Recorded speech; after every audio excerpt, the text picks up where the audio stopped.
Chief Constable, this forms part of our performance review process, and I've got 4 questions for you, 4 broad areas this time. The first is on positive outcomes for the force. Now, the force total for that, or the force percentage at the moment of positive outcomes is around 30%. Now, that seems low to me, and it might seem low to the public. Perhaps you'd explain just briefly what we mean by positive outcomes, and then your comment on that low figure. Okay.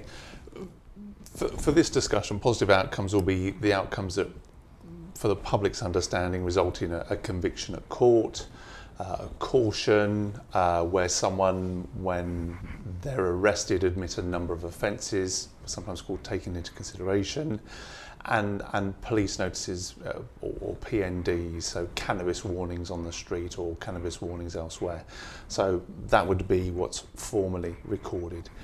Below that, we've also moved to restorative justice, and the public and Commissioner, you'll be aware of the move to decriminalise particularly first offenders, younger people, particularly during first offences, and often the victim actually doesn't want a criminal justice outcome. They want reparation, they might want face-to-face meetings, so we also include them. So the total figure, the target that you've set the force this year, is at 38%, and we're currently under that. Our target of 38% will be combined from what we'd say that top end plus restorative justice. Pretty much not a target that you've set. It's not acceptable. You've made that clear to me, and I would agree with that. Equally, in terms of a national average, it's actually pretty much at, if not above, the national average. So we're certainly not below other forces or our most similar forces on where we are. And in fact, against some forces, we're considerably ahead, but not where the best are. I'd accept that. Right. In terms of public confidence in that, the important piece for me about those outcomes is they're ethical. And you will certainly be very aware of my approach, and certainly your demands of me, that whatever the outcome, it's ethically achieved. And I think there's been a lot of scrutiny, particularly in recent times, about police behaviour behind the scenes and overtly. So certainly some forces are coming under increasing scrutiny for the quality and ethics behind their crime recording. So a lot of work in the recent years is, am I confident those figures are accurate? Yes, I am. Am I confident that those figures can improve? Yes, because we've had it higher before. So which crimes lend themselves to a higher rate of detection, if you like, and outcome, positive outcomes? And it isn't by crime type. That's a really good question, because on seriousness, it doesn't get any more serious than murder, and yet we have some of our best outcomes in respect of murder, all but 100%, and often some of the lag in that is waiting for the offender to be arrested who's fled overseas or whatever. So you can have a very serious crime, has a very high positive outcome rate. Homicide in this force, thankfully some of the lowest ever, and lowest in the country, very high positive outcome rate, about 100%. Equally on seriousness though, we have rape and domestic violence. Actually, we're under the target we've set ourselves, and a lot of that is due to the victim having the confidence to go through the process. We're not alone as a force in that, but a lot of victims often are in difficult relationships, often want to move on from a difficult relationship, and keeping those victims on board to achieve a criminal justice outcome is very difficult. The second aspect in terms of that, and it's where you've set out, I think, a very brave strategy, is we want to see more reporting of it. We want to see less incidents, but more reporting. And what we know from Savile and many other cases, that even historically there's a lot of sexual offences, and we know from domestic violence, a lot of domestic violence is not reported to police. So in that, it's a facing both way strategy: improve the outcomes and improve the confidence of people to report, but actually we may see an increase in reporting as a consequence. So low there. High, shoplifting, and I've made clear to you, Commissioner, about the ethics. We could pursue a very easy positive outcome rate by just pursuing cannabis warnings. Stop and search, very much in the media from the Home Secretary. Turnover, lots of young people on the streets. well, is that the kind of policing that we want here in Devon and Cornwall? No, we don't. But equally, where we've got people dealing in cannabis, then clearly we target the dealer. But it'd be very easy to get high positive outcome and really hit the target, miss the point. Yes. Which is not what we want to do. So we want Yes. to be reaching those hard to reach groups, the most serious offences, and improving our outcomes in those areas. Yes. And we've got we're working on collaboration with our regional colleagues on forensics. How partly linking to that, but perhaps looking in isolation, how much does forensics matter in terms of achieving positive outcomes? Very important indeed, for three reasons. Firstly, very often it's a very expensive resource, so we want to make sure it's used appropriately. And although offending is low here in Devon and Cornwall nationally, one of the lowest crimes ever, nevertheless there are some 84,000, give or take, crimes a year. You don't want to be wasting forensic opportunities there. So we do a lot of screening beforehand, which will do link in a matrix of the solvability and the seriousness of the crimes to whether we deploy forensics. But certainly things like shoplifting, violence, sexual assault, absolutely key. The second element of forensics, of course, is adding corroborating or evidence to the contrary in investigation. So you can spend a lot of money on investigation only to find that the forensics don't unlock at the end, or conversely prove actually the investigation wasn't necessary. And lastly, forensics are important because the earlier we get a forensic retrieval and get a positive hit either through fingerprints or DNA database, the sooner we should move to arrest the offender and bring them to justice. And as you've identified, Commissioner, we have occasions when there's too big a time lag between the forensic identification and actually tasking for officers, and that came out at our Yes. performance meeting. Yes. And we are working actively to close that gap, looking more towards 24/7 tasking and weekend tasking on forensic returns. Right. Moving on to victim satisfaction. Victim satisfaction rates have been in decline generally over recent measuring periods, over months and such like. Can you tell me what you're doing to try and turn that around? Yes, it's within a tolerance, but it's under the target set. You set a target of 88% across all the satisfaction types. And on some areas we're below and some above, so the average is below. So we know in terms of ease of contact in 999, 101 call handling, we're well above the target, up to 96, 97% targets. Equally, we know on vehicle crime, that specific crime type, well under the target set. Clearly, we've done a lot of work in the past. This is a target that fluctuates up and down, can be affected by many factors, but we're pretty clear on what are the key issues about satisfaction, linking particularly to speed of response, quality of response, investigation, and then keeping the victim updated. And it's very often in that last piece, we score very highly at the front end, but that last piece, our systems, processes, our shift patterns often set expectations for victims that aren't always achieved. In the main we do, we're still well up above 8 out of 10 people are satisfied or very satisfied.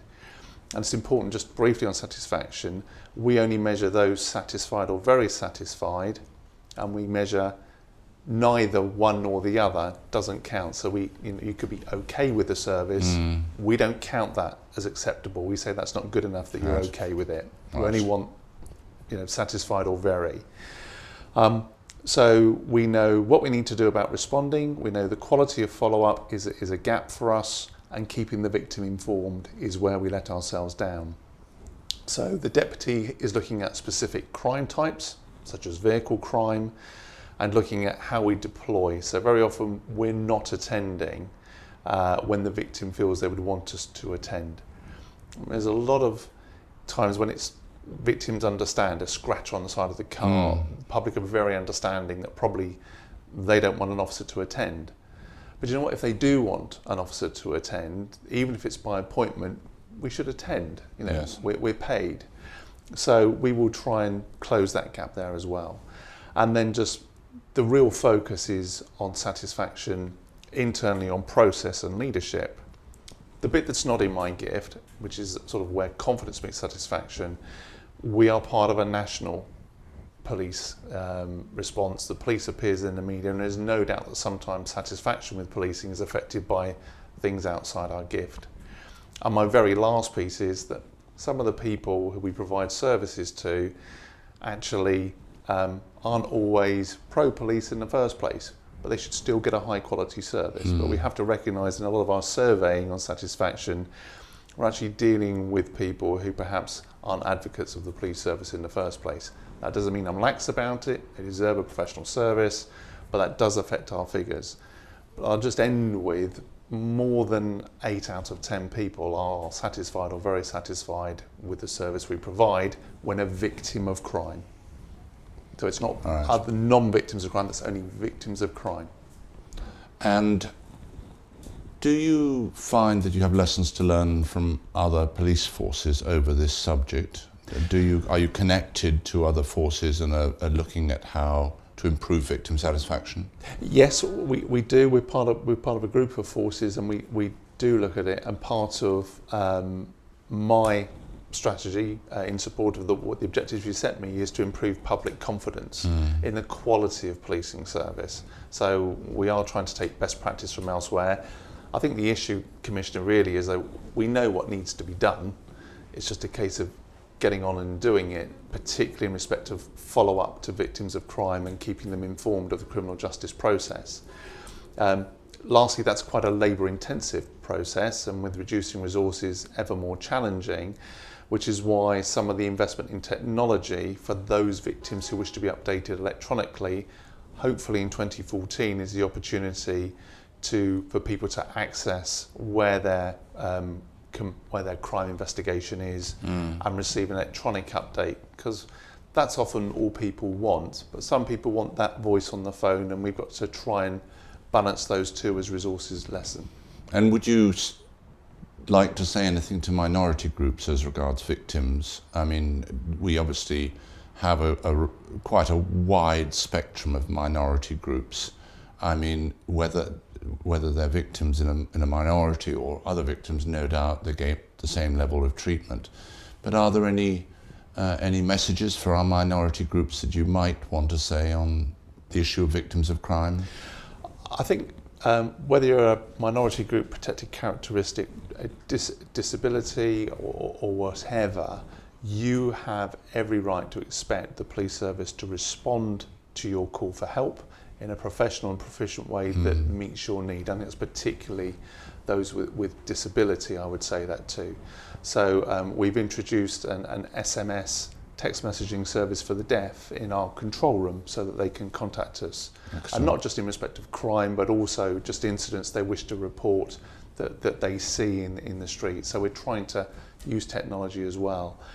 In terms of underreporting of what we call hate crime against people of difference, we know that is under-recorded. We've seen some improvements, but in the main, our satisfaction, although it can fluctuate because the numbers are so small, our satisfaction from those groups is often higher than from traditional groups once they encounter the service. And I think that's really important, that those people, whilst being a victim of crime is in and of itself unacceptable and hurtful, actually have a better perception of the service they get than other groups. Right. Can we deal with complaints now? I know it's an issue that both of you and I have discussed and are concerned about. We have together a comprehensive system for dealing with complaints. To me, it seems as though the level of complaints is rising. What would you comment on the level of complaints, how we manage them, your perceptions as to why there is an increase in complaints, and any ideas you may have on future management of complaints? Okay, comprehensive question. The entirety of complaints go from the majority being to do with incivility or conduct. That's our volume of complaints, is incivility or conduct. And any complaint in itself I would want to resolve at the earliest opportunity. The top end of complaints, police corruption or serious wrongdoing, are very, very small. I mean, very, very small, but of themselves, very serious. Proven or not proven, the fact that the complaint is made is difficult for the officer and the person making the complaint. It's the volume end that we've seen the increase, Commissioner, of incivility, stroke, and an allegation of failure in duty. And it's in two parts. One, an increase in volume, and secondly, investigations that take too long in order to respond to the member of the public, which again exacerbates the public's frustration. So the Deputy Chief Constable has got what we call a goal group, a real focus group, which is subject to his oversight, which works its way through all complaints, but at the moment particularly focusing on this volume of complaints. One, trying to put additional resources in difficult times to reduce the time frame from complaint to resolution, or at least finding. And two, to try and problem solve your question about why has this gone up. And it's not clear, it's not completely clear despite our analysis why it's gone up. But the fact that it's gone up is unacceptable. I'm not going to speculate too far why it's gone up, but I think part of it we have to look at officers rushing from call to call to call. Are they given sufficient time, contact and service to members of the public? With 400 less frontline staff, they are under more pressure than ever before. And certainly since the comprehensive spending review, we've seen no reduction in the demand for policing service on the streets. Perhaps in fact it's gone up. So demand stayed the same, perhaps even gone up in some parts, resources significantly less. Let me be clear, and the majority of my staff would support me in this, that's still no excuse for a failure in service. We've got to find a way to support our frontline staff so they don't feel those pressures. In terms of the planning the Deputy's doing, just one brief piece on that, without the entirety of the plan, unless you wish to go there, Commissioner, is to look at those parts of the geography where we have a higher than above average, to really drill down into individual performance. Have we got officers who are subject to these complaints, repeat complaints? And to look at, is that a training need or is there a real attitudinal problem? Because we know that some of our most prolific and proactive officers on the streets arresting hardened criminals or bringing them to justice can sometimes have some of the lowest complaints. So it's not about the work they do. We know that. So the Deputy is running a focus group seeking to analyse and understand, put more resources in to reduce it, looking at that first response to the public. Most people just want their complaint resolved as soon as possible. I think that's fair. And we're looking at training in respect of trying to resolve complaint at the earliest opportunity.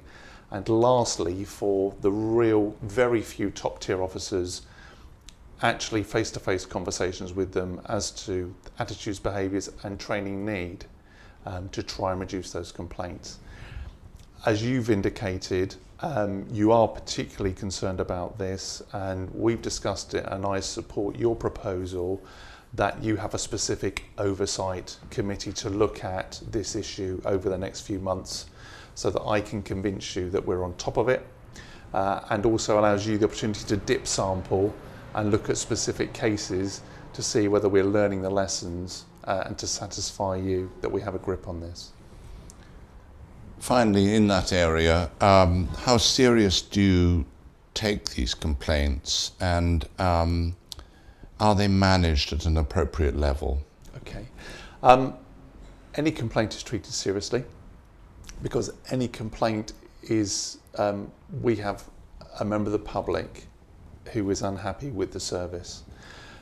I'm not going to say, because my officers and staff are listening to this, 15% of complaints of incivility or failures in duty actually end up with proven. Very often it is an understanding issue between what is often a conflict situation, somebody caught speeding at 105 miles an hour, and that interaction as to how things are worded or phrased. We have to be polite and civil, but we have to also recognise most people aren't happy to receive a speeding ticket, law-abiding as they may be, and often there is a little bit of speaking first and thinking after, and that's why often these complaints can be resolved early on. But for those that are proven in particular, that officer, depending on the type of complaint, is in danger of losing their job. And that's why what we call professional standards sits under the Deputy Chief Constable. It's his portfolio. He has a detective superintendent in charge of that unit, and investigators based down in Plymouth and here in headquarters who cover the entire force area.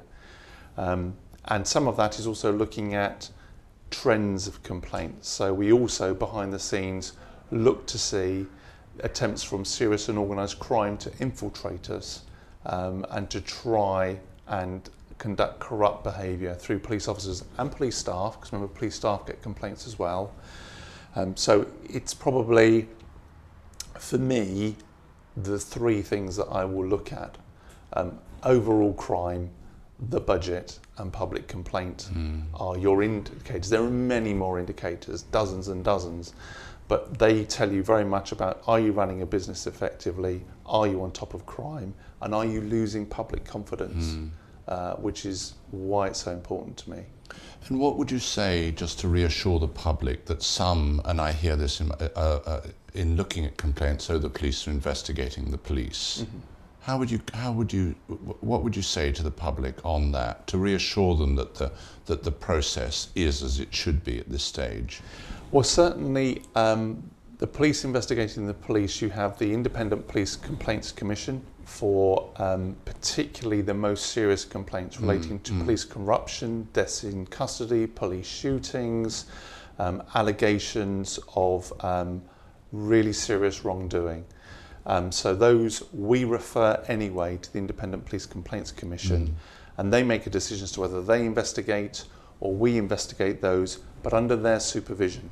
Yes. And they make the determination as to whether there is a case to answer or not. So there is a high degree of independence there.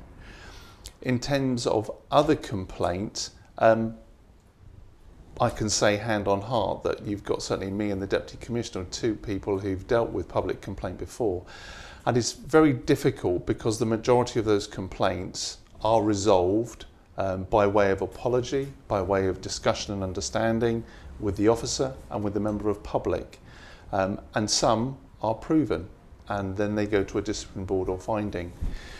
The difficulty I have with it is that if you were running a business such as a high street supermarket, if you were running a chain of banks, if you were running even in health, in the main, those are referred to those bodies to investigate and to deal with. And to that end, I don't believe the police are any different, and nor should they be. And at these times of cost, I think it's ever more relevant. But equally, your appointment as Commissioner is to hold me to account, the force to account, which is why I welcome your independent oversight, in addition to the Independent Police Complaints Commission, to ensure that there's integrity and rigour in our decision making. Yes, and you and I think have discussed, and I think we've agreed that my team will continue the old practice of dip sampling the complaints process so that we exercise that oversight on the public's behalf. Absolutely, it's what I would want. Yes. It's absolutely what I'd want. Great. Well, finally, another challenging area for us is sickness and attendance. The sickness rates are high, I believe you would say, in the police force. You might want to qualify that. I'm sure that you would. And of course, there's therefore a significant cost to that. What would you say by way of commenting on the sickness rates in your force, and what are you doing about it to try and bring those costs down? Okay, sickness rates for police officers and police staff slightly above the average for forces. So I can only talk for forces, I can't talk in respect of wider public service or in industry level standards. They are slightly above the average, and certainly in the last year have trended the wrong way. So they're not trending down, they've trended up, which is why we've gone below to slightly above average. But around about 5%, I think, isn't it? 4.8, 4.9%, something like that, isn't it? Rather than do a percentage of the workforce, rather than sort of number of days, our days are above. Slightly, but that's a totality of a workforce of 5,000. So I know I've got departments where I have very little sickness. And I have other departments and geographies where I have high instance of sickness. We've drilled down and continue to drill down into that. So some of the departments are where we have high sickness are extremely stressful environments. And there's been some fantastic work within those environments, working with occupational health, working with doctors, working with private service advisors to try and manage down. So we know that the area of call centres, whether in the public or private service, high incidence of sickness and stress, quite understandably. That's an area for us to focus on. Another area of focus for us is, and it's a very difficult one, but we have people who we need to care for compassionately, but if there is not the potential for them to return to full duties, we need to quickly realign their duties so that we can accommodate their needs, and equally, where appropriate, manage that person's expectations and potentially out of the organisation. And we need to speed that process up. So the management grip, again, the Deputy has a focus group on this area, looking at the units and even drilling down into individuals. We want our staff to be at work as much as possible. We want Devon and Cornwall Police to be efficient, and we want it to be a happy place to work. But equally, the public, as you rightly say, pay a lot of money for us to be at work. There is obviously a level of sickness I can't manage, and I know you're very understanding that somebody has cancer or has a breakdown. Of course. Absolutely, we would expect that. But management grip on this issue, getting people back into work, getting them treated, we need to shorten those processes. And that's happening at a very high level and a very local level.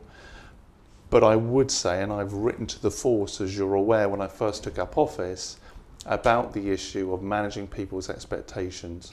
With increasingly, we are moving towards being 1,000 less staff than where we began in total numbers, and certainly potentially into the future 1,000 less staff. We need our staff to be fit, well supported, well trained, well treated, and back in the workplace. Chief Constable, thank you very much indeed for that. And to our listeners, I would simply say, please send us your questions for these sessions. Send them into the Office of the Police and Crime Commissioner, and then we will select the key ones from the responses we get, and I will put the questions to the Chief Constable on your behalf. Thank you.